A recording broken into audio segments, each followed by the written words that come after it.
Welcome to the course Evolution of the Earth and Life. Today we are going to talk about minerals. Minerals are defined as any naturally occurring inorganic solid that possesses an orderly crystalline structure and a well-defined chemical composition. Now, this definition has a couple of components that we should pay attention to. The first one is it's naturally occurring. So, even if we are able to produce a crystal exclusively in the laboratory condition, that is not going to be called a mineral simply because we do not find it naturally. There are exceptions to this. We may find a mineral which we think is developing in deeper in the mantle and can be produced in the lab, but we do not see those minerals in the nature, but we know of their existence. In that case, the thing that would be produced in the lab would be a proxy for these mineral, and we will call it a mineral. The second component of the definition is it has to be a solid substrate. Even if we are finding something in a different state such as mercury, we are not going to call it a mineral because it is not a solid substance. The third component is well-defined chemical composition. What we have to keep in mind that this well-defined chemical composition can have a range. It does not have to be a single chemical composition that the mineral represents. It can be within a range, and that is true for most of the naturally occurring minerals. The last point which is important is generally inorganic. Now, what do we mean by inorganic at this stage?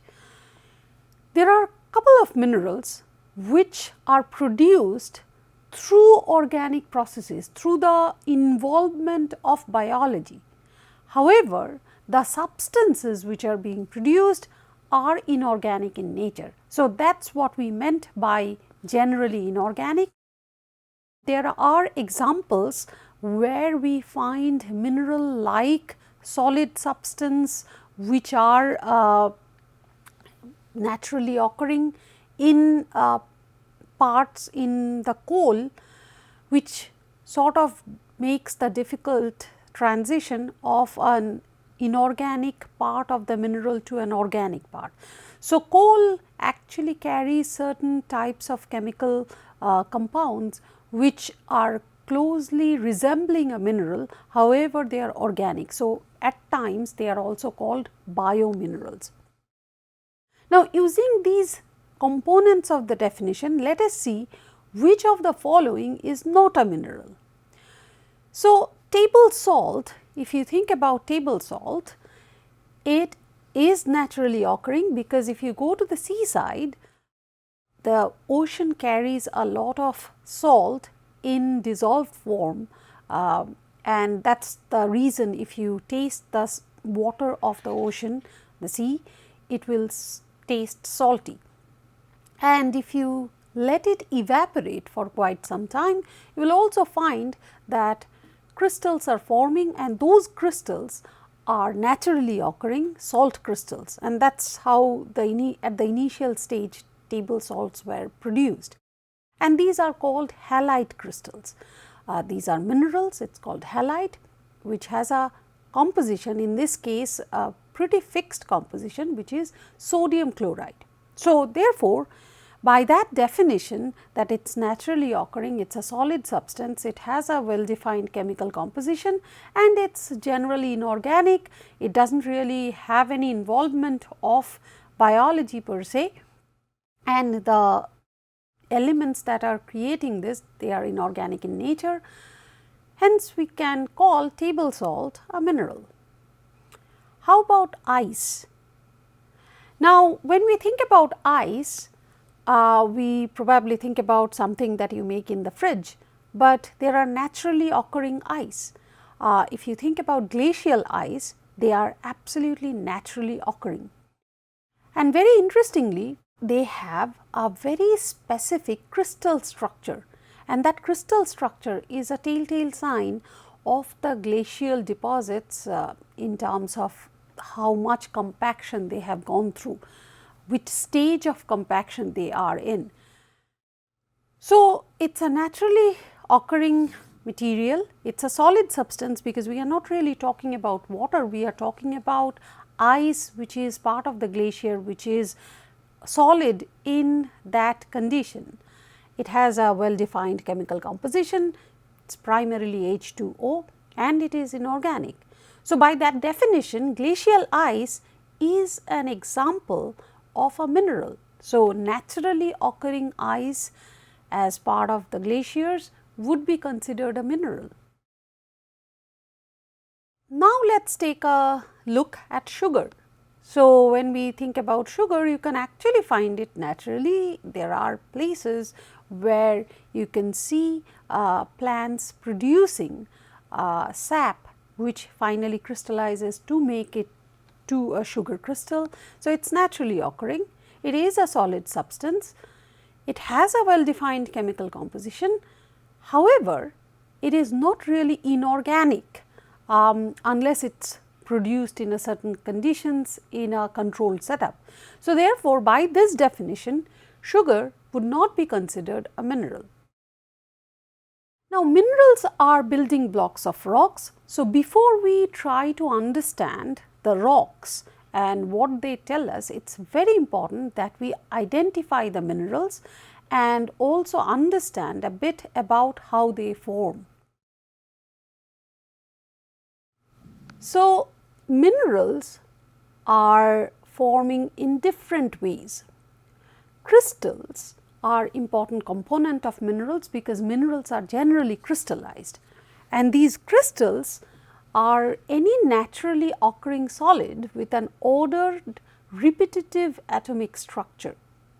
In fact, that is something that researchers use to grow larger crystals in the lab setup, because they have a tendency of repeating themselves in the same ordered fashion. Minerals form through crystallization. The molecules or ions chemically bond to form an orderly structure.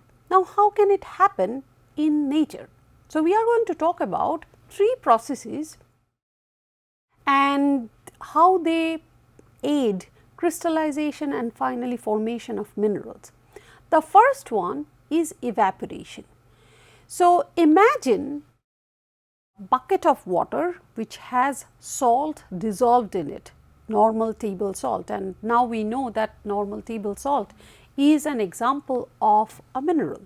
So, it is already dissolved in water and then you let it evaporate. So, the water goes out through evaporation, leaving the salt behind, because in that evaporative phase the water vapor does not carry any salt in it. So, therefore, with time, as the evaporation progresses, the remaining liquid water will have higher concentration of salt in it. So, with evaporation there would be a point where the amount of water remaining in the bucket would be very low, and the salt would eventually start crystallizing, and that is how you get the salt crystals. Now, this entire process can be found in nature near the ocean. So, if there are places where the ocean water comes but does not return back, and there are situations where it can happen if it is a closed embayment where the ocean water comes but leaves a bit of water which does not go back, then you will find a situation where water evaporates naturally and you see the growth of salt crystals. In that case, it is called a halite crystal. The second way of forming minerals is by change in temperature, and it often happens when we are looking at molten rocks. Molten rocks or hot magma, when they cool down, there would be some minerals which will form because they are not stable in that low temperature in the liquid form. So, they will start to develop crystals, and those crystals, because they are slightly denser, they will basically come out of the hot magma and deposit at the base.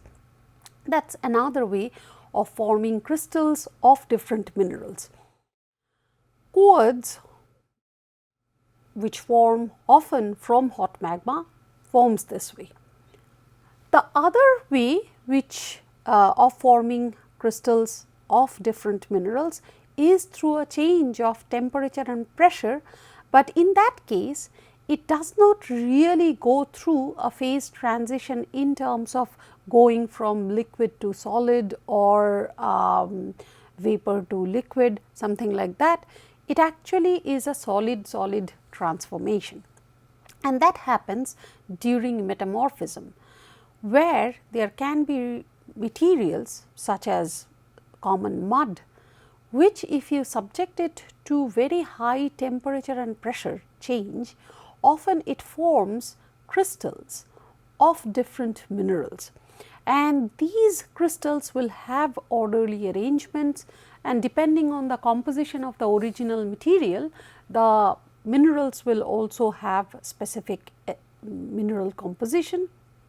But one thing is very important to recognize here, that this mudstone that I gave as an example will not go through any liquid phase. It is not melting, it is simply going through a transformation because of high temperature and pressure and creating different minerals.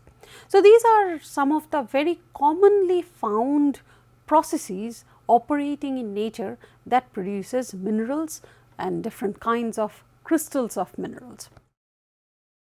Now, let us take a look at one particular mineral and how do they form. So, as I said about halite, that they are naturally producing salt that we find from the ocean. So, in terms of its basic framework, it has sodium plus as the cation and chlorine minus as the anion, and sodium and chlorine, they bind together to form the first building block of halite, and it will have a structure. That is what we meant by this second step, that there would be multiple sodium and chlorine sort of balancing each other and eventually forming a structure. And this structure repeats itself because these blocks basically adhere to one another, creating larger and larger crystals. And these crystals eventually can grow depending on the condition of the initial liquid, how much salt is already dissolved in it and how much it can precipitate out of it. That will determine what is going to be the size of the crystal. Generally, if we see that the chemical reaction is operating for a very long time in a slow process, we tend to get really large crystals. Now, again, because these crystals are basically repeating its structure again and again, its properties are going to be scalable. What I mean by that, even if you look at a very small grain of it, the properties, the structural properties that's you are going to see is going to be identical to a very large crystal. So, the size does not matter in terms of identification.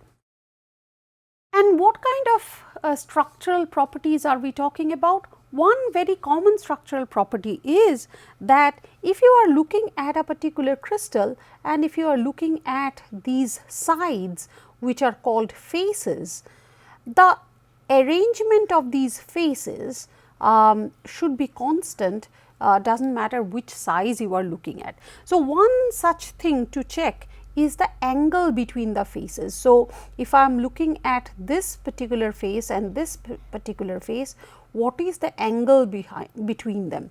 That is one of the very important features to characterize this crystal. And what researchers found, that the angle between equivalent faces of crystals of the same mineral are always the same, and this is known as Steno's law.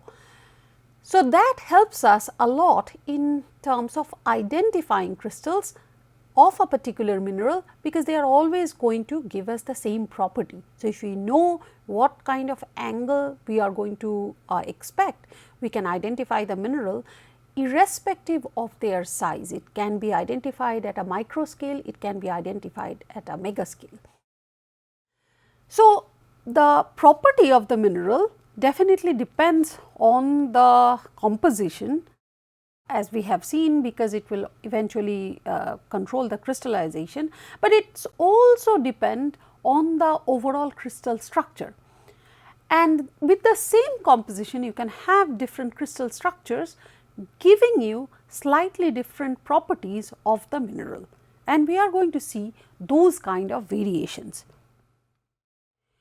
So, the first variation that we are going to talk about is a chemical variation. So, there are different mineral groups and mineral species.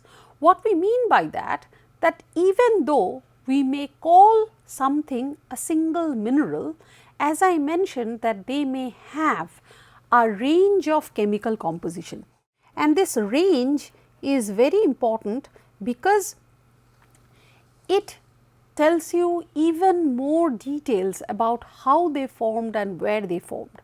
So, I have given you an example of this particular ternary diagram where we have different end members. So, this one is called forsterite, it is Mg2SiO4, and this one is called phyalite, Fe2SiO4. Now, these can vary, these are end members and they can vary, and the entire thing will represent one single mineral. However, the same mineral can have differing ratios of forsterite and phyalite. Now, the same is true when we are looking at this particular range, that we can have a combination of Mg2SiO4 and Ca2SiO4, but there would be different ratios looking in different examples of minerals, although the entire thing can represent a single mineral, and that is what we mean by a range of chemical composition within the same mineral. So, one very important aspect that we should keep in mind, that especially this example that I talked about, forsterite and phyalite, this is often called a solid solution because basically you get different proportion of each of these end members in a mineral, in the same mineral, and often they behave as if they are in solution. However, they are in solid state, and therefore, they are often called solid solution, and their stability of each of these end members are different in different temperature and pressure condition, and therefore, once you change the temperature and pressure, it can so happen that one end member which was high in the mineral is no longer stable in the changed temperature and pressure, and therefore, it will try to come out of the mineral structure and form something which will look like unmixing, and this is also called an exsolution because it is trying to come out of the solution, but everything is happening in a solid phase. Other variations can be geometric. So, within the same mineral composition, we can have very different geometries representing different minerals. One classic example is a polymorphism. We know the difference between a diamond, which is a mineral, and a graphite. Both of them are representing carbon, and it is pure carbon. You can, if you at high temperature, if you burn them or you oxidize them, you basically get carbon dioxide. So, both of them have the same exact chemical composition. In fact, there is not even a range of chemical composition. It has a very strict mineral composition per se, the chemical composition, and it is only carbon. However, we know that in terms of their properties, they vary a lot. The diamond is extremely hard, extremely difficult to break down, whereas graphite is so soft that even rubbing it against things as soft as a paper powders it, and that is why we can write with graphite. So, the difference lies not because of their chemical composition, but because of their atomic structure.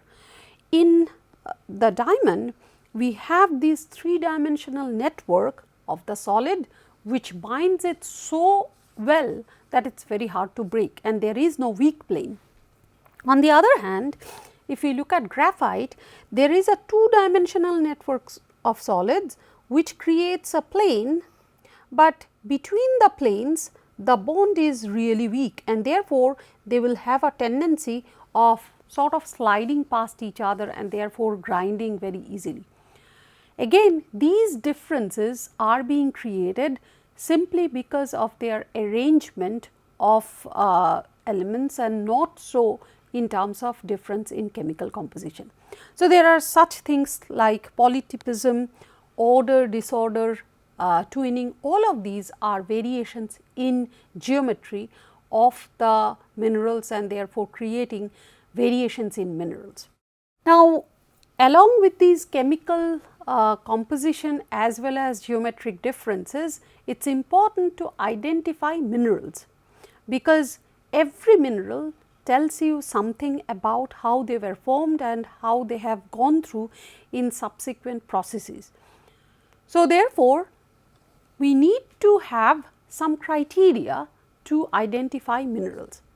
Now, the question is, which criteria should we follow and how deep should we go in terms of identifying a mineral? So, today we are going to focus on identification, which is primarily done on hand specimen. So, that means that you are going to look at specimen of the mineral which is large enough that you can see without the aid of a microscope, and still you can tell something about the mineral.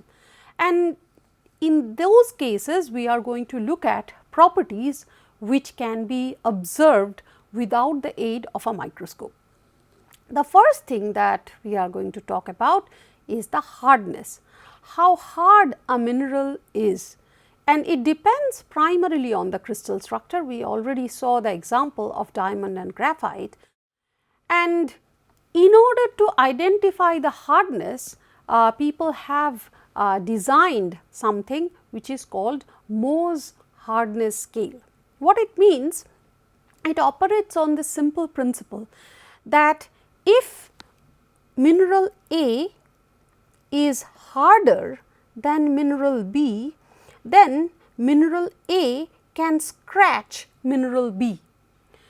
And because we know some of the things, that how hard things are, you can create some reference materials with hardness, and every time you get a material, every time you get a mineral, you basically check with these reference materials and see whether something actually scratches it. So, let us say we are taking an example where R1 has the maximum hardness, R2 has lesser hardness than that, R3 has even lesser hardness, R4 is very soft. So, when you have an unknown mineral, let us say mineral X, which you really do not know what it is, you first scratch it on R4. Now, if you see that mineral X actually scratches it, that means mineral X is harder than R4. Let us say you scratch it on R3 and you find that mineral X can scratch R3. Then you go to R2, but you actually find that mineral X cannot scratch R2. That tells you that the hardness of this mineral is between the hardness of R2 and R3. And because these are already standard hardness scales, we know the hardness, it is important that we can actually specify the range of the hardness for this unknown mineral. Now, what kind of reference scales are we talking about? So, there can be porcelain, unglazed porcelain, there can be glass, there can be metal plates of different hardnesses. So, all of these are giving you different hardness scale with known hardness, and then by comparing them with your unknown mineral, it is possible to put those minerals in the with respect to the relative hardness, and that is how the Mohs hardness scale works. The second observational pattern that we are going to talk about that gives us very good understanding of minerals is the habit or shape. It basically tells us that what is the characteristic shape. It has something to do with their crystal property, and therefore, it is important that we identify it correctly. Now, there are various types of mineral shapes, and when we are trying to identify it, we have to use specific adjectives describing them.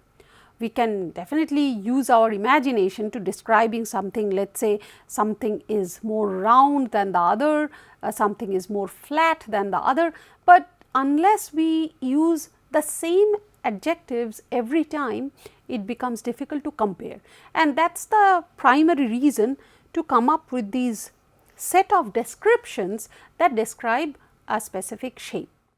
So, we are going to look at some of the shape characters. So, these are some of the examples of shape. So, let us take a look at kyanite. It is a mineral, and generally they are described as a bladed shape. So, it has a structure which is elongated, which has a very low thickness and relatively low width compared to its length, and that is the character what we describe as a blade. On the other hand, if you look at quartz crystal, in this case it is called a prismatic shape because of its three-dimensional structure, and where you have the width and the thickness sort of comparable, but one axis is quite long. Then there are examples of fibrous.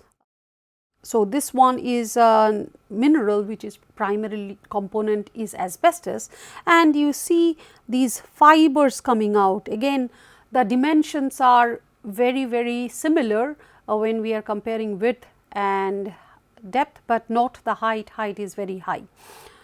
Then there are shapes which are pretty hard to describe in terms of more quantitative manner, but visually we can describe them in more irregular terms.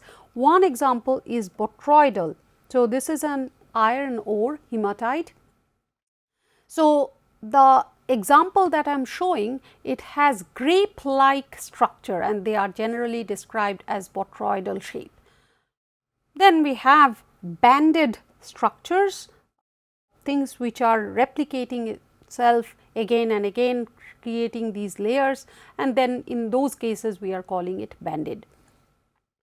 Apart from shape, another important aspect of mineral is the cleavage. It is the weak plane, it is the preferred plane of breakage for a mineral. Again, it is controlled by the crystal arrangement of the mineral, and once it breaks along those planes, it creates a smooth surface.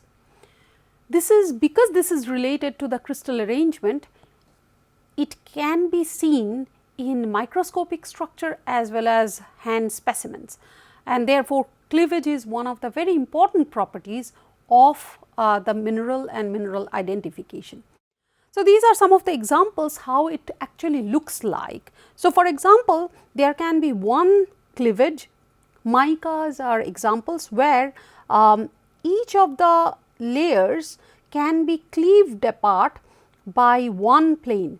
So, if you look at this particular mica example, this is a muscovite. You can basically peel off the first layer and it will look something like this. So, this came from here. If you peel off the next layer, it will again look somewhat similar.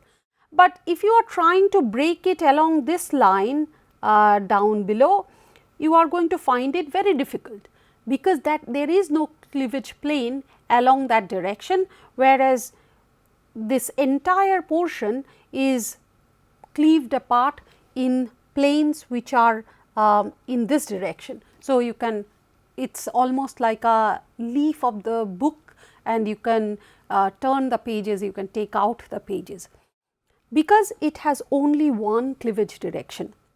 But there can be examples where there are two directions of cleavage. Feldspar is an example, and it is perpendicular to each other. There can be examples of halite where there are three cleavage planes. So, if I look at this picture, you will see that there is one cleavage plane like this, another cleavage plane like this, another cleavage plane like this, which basically means it can be cleaved apart in along any of these directions. Let us take a look at halite in a larger crystal where we can see it, and here also we basically see smooth planes all along the cleavage plane, and this is another plane. So, we find all these three cleavage planes creating this step like fashion. There can be other examples where three directions of cleavages, they do not have to be perpendicular to each other. Calcite is one such example. So, all of these are important clues to identify minerals. So, when you get a mineral, first step is to talk about the shape, the cleavage, and then go into the optical properties. The optical properties in general means how they are behaving in color, in terms of the light. So, things that are included in optical properties are color, streak, things like that. Now, color, unlike what we think about them, are not very good optical properties when it comes to mineral identification. The reason behind is minerals change colors a lot depending on very small impurities in their chemical structure. And as I said, because minerals can have a range of chemical composition, the same mineral can have a range of chemical composition, the colors can vary a lot, especially the color that you see in a hand specimen. And therefore, we do not pay much attention to overall color. We definitely note it, but we do not really use it as an identifying character. For example, if you look at this mineral calcite, you will see all kinds of colors appearing simply because of slight difference in the composition of the mineral.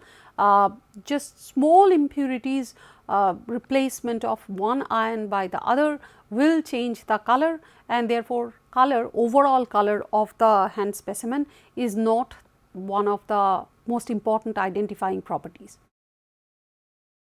Let us talk about the streak. Streak is the color of the powdered mineral. That is more important than the overall color. Now, what do we mean by that? We mean that if we crush the mineral into powder, what is the color of that powder? Because often the powder represents a color which is irrespective, which is not going to change because of smaller impurities, and therefore, it is much more reliable.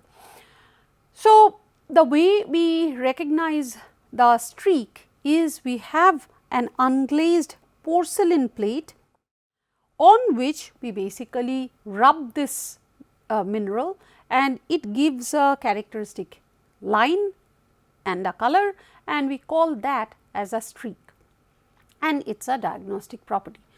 Obviously, if a mineral is very hard and it will no, if it does not produce enough powders by making something on this, then it would be difficult to identify the streak. The other optical property which is very characteristic of minerals is the lustre. It is the appearance of light reflected from mineral surface. Clearly, it will primarily depend on the crystal structure, but also on the composition. So, there are two major types of lustre. One is called metallic lustre, where the surface shines like a metal, and then it is called a metallic lustre. The non-metallic lustres are difficult to describe, and therefore, we again go with a prescribed pattern of how to describe a particular lustre. So, this is an example of pyrite, which is FeS2, and this shows you the metallic lustre, which literally shines like a metal, looks like a mirror. It is a perfect reflection, and therefore, you call it a metallic lustre. The other set of non-metallic lustres also give you some reflection, but the reflections differ. For example, if you look at quartz, it reflects, but it is quite different from the metallic lustre. It looks more like glass, and hence it is called a glassy lustre. The second one that we are going to talk about is this siderite. It has this silky smooth lustre which reminds us about a cloth which is silk, and it has a reflection, and that is called a silky lustre. Similarly, pearly lustre of talc, and then earthy lustre of limonite. So, these are different ways of describing different lustre patterns. Let us summarize what we learned today. So, we learned how to define a mineral. Second is how the variation in minerals can be created, and then what are the natural processes that can lead to development of crystals and therefore minerals. The final thing that we learned is how to identify minerals and how to describe them in order to identify them. There are some resources that I used for this content, and here is a question for you to think. Thank you.